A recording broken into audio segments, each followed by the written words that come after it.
What if music could sound like moonlight on water?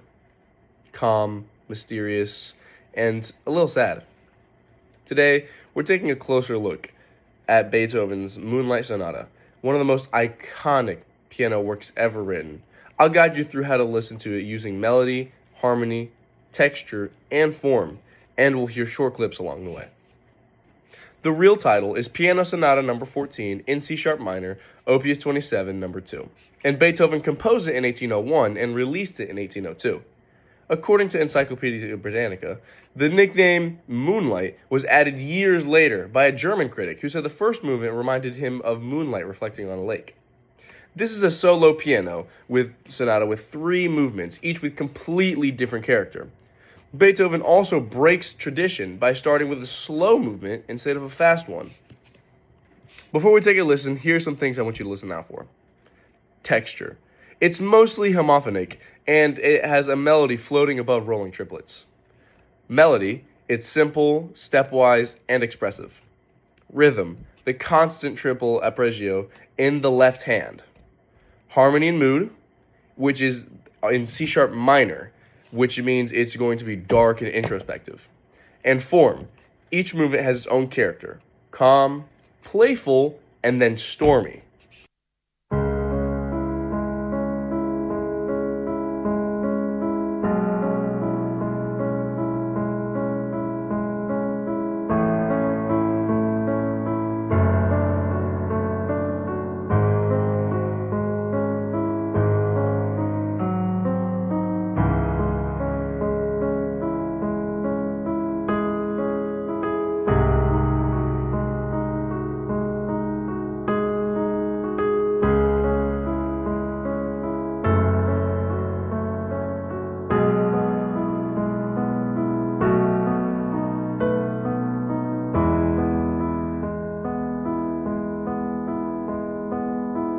What you heard was the essence of this movement. The left-hand triplet creates a soft, almost hypnotic texture, like a musical fog.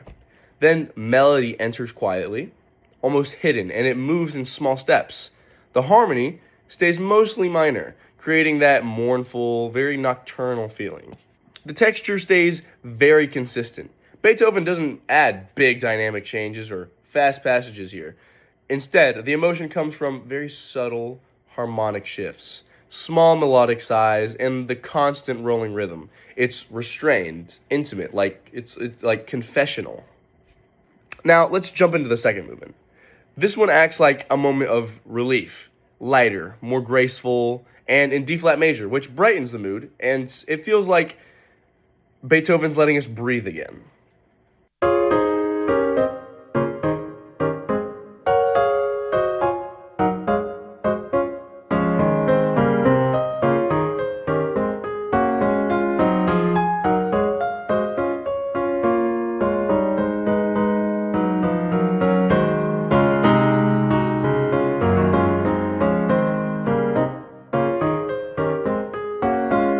Here, the melody is simple and dance-like.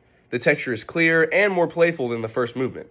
The steady triple meter gives it a gentle, swaying feel, almost like a very small waltz. This movement is short, but it provides contrast. The harmony shifts to major, the rhythm feels lighter, and the mood is almost cheerful. It acts like a break between the deep emotion of the first movement and then the intensity and the storm that's going to come in the third movement. And now it's time for the third movement, the explosion. This is where Beethoven unleashes the full emotional force of the sonata. It's fast, it's fiery, and technically demanding.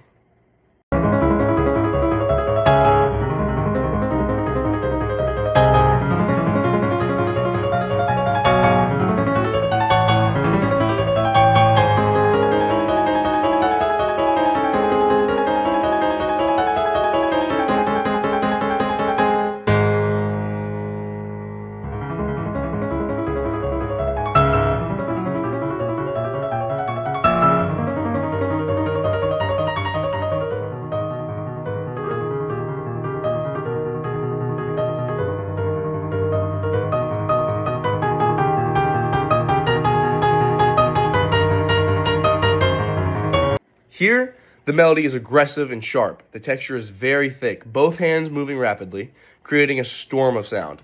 The harmony shifts quickly, the dynamics are very, very powerful, and the rhythm drives forward non-stop. It's the opposite of the first movement's calm. When you put these three movements together, Beethoven creates a full emotional journey. In the first movement, it was calm and reflective and dreamlike. In the second movement, it was very light, very graceful and humorous, like a waltz. And in the third movement, it was intense, passionate, and like a storm. This contrast is what makes the Moonlight Sonata so powerful. Beethoven uses melody, rhythm, harmony, dynamics, and texture to tell us a story without any words. For me, what stands out the most is the contrast between restraint and release. The first movement is all about quiet motion, almost like holding something back. The last movement is like letting everything out. It reminds us that music can hold both peace and chaos, and they can be used together. Thanks for listening, and I hope this guide helps you hear this masterpiece with new ears.